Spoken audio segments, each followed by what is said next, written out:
பாகக்காய் வச்சு அவனுக்கு மட்டும் தனியாக உருளைக்கிழங்கு கொஞ்சோல பொரிச்சு கொடுத்துருவோம். அப்படி நம்ம வீட்டில் செய்கிறாங்க.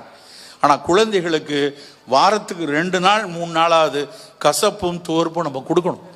கசப்பு எதில்? பாவக்காய், கருவேப்பிலை, வெந்தயம், ஏதாவது ஒன்று, சுண்டக்காய், ஏதாவது ஒன்று நம்ம சேர்த்து கொண்டே இருக்கணும். துவர்ப்புனா வாழைப்பூ, வாழைத்தண்டு, கடுக்காய், நெல்லிக்காய் எல்லாம் துவர்ப்புத்தன்மை உள்ளது. நீங்கள் ஒட்டுமொத்த எங்களுடைய சித்த மருத்துவத்தில் நாங்கள் எல்லா மூலிகைகளும் பட்டியலிட்டு பார்த்தோன்னா எந்த மூலிகைகளில் கசப்பும் துவர்ப்பும் சுவையில் இருக்கோ அதில் ஏராளமான மருத்துவ கூறுகள் இருக்குது. உலகமே கொண்டாடிய மூலிகை என்ன நம்ம ஊரில் இப்போதைக்கு? நிலவேம்பு. ஏன் கொண்டாடினாங்க? நிலவேம்பு என்ன இனிப்பாக இருக்கா? கடும் கசப்பு. வேப்பிலையை உலகமே காப்புரிமை செய்து பறிக்கிறதுக்கு பார்த்துச்சு. எதனால்? வேப்பிலையுடைய கசப்பு. பஞ்ச திக்தம் அப்படிம்பாங்க ஆயுர்வேதத்தில். சித்த மருத்துவத்தில் 50 கசப்புமா, 5 கசப்பு. அதான் இருக்கிற பல மூலிகைகளில் நோய்களை குணப்படுத்துவதற்கு சங்கடங்கள் வரும்போதெல்லாம் நாங்கள் அந்த 5 கசப்புகளை கொடுப்போம். வேம்பு, நிலவேம்பு, கறிவேம்பு, சிவனார் வேம்பு, சர்க்கரை வேம்பு.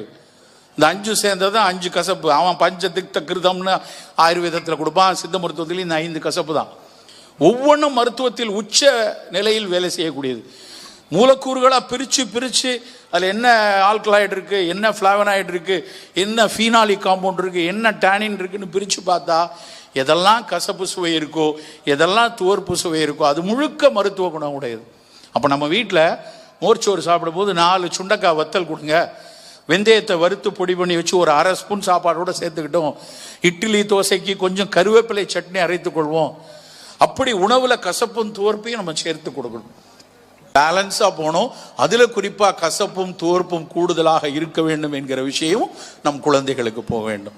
நண்பர்களே, நம்மளுடைய குழந்தைகள் தான் இந்த நாட்டினுடைய எதிர்காலத்தை நிர்ணயிக்கக்கூடியவங்க. உறுதியாக நான் சொல்ல விரும்புவது, அந்த குழந்தைகளை ஆரோக்கியமான குழந்தைகளாக வளர்க்க வேண்டும். மிக மிக முக்கியமாக உடல் மட்டுமல்ல, உள்ளம் ஆரோக்கியமாக இருப்படி வளர்க்கணும். பெரிய அளவில் மனநோயாளிகள், மனநோய் உள்ள குழந்தைகள் 11ஆம் வகுப்பு 12ஆம் வகுப்பு படிக்கிற குழந்தைகளைத்தான் பல மருத்துவர்களும் பார்த்து கொண்டிருக்கிறார். நான் பார்க்கக்கூடிய என் மருத்துவமனையில் நான் புள்ளிவிவரம் எடுத்து பார்த்தா யார் உளவியல் நோயில் வராங்கன்னு பார்த்தா 16லேருந்து ஆரம்பித்து 21 வயசு தான் அதிகமாக இருக்குது. Depression sir, I'm taking anti depression tablet, ரொம்ப சாதாரணமாக சொல்லக்கூடிய அளவில் வந்துருச்சு.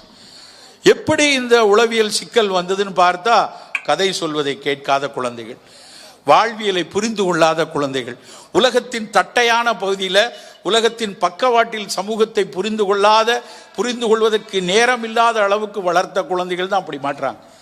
ஜெயிக்கணும், மார்க் வாங்கணும், நீட்டுக்கு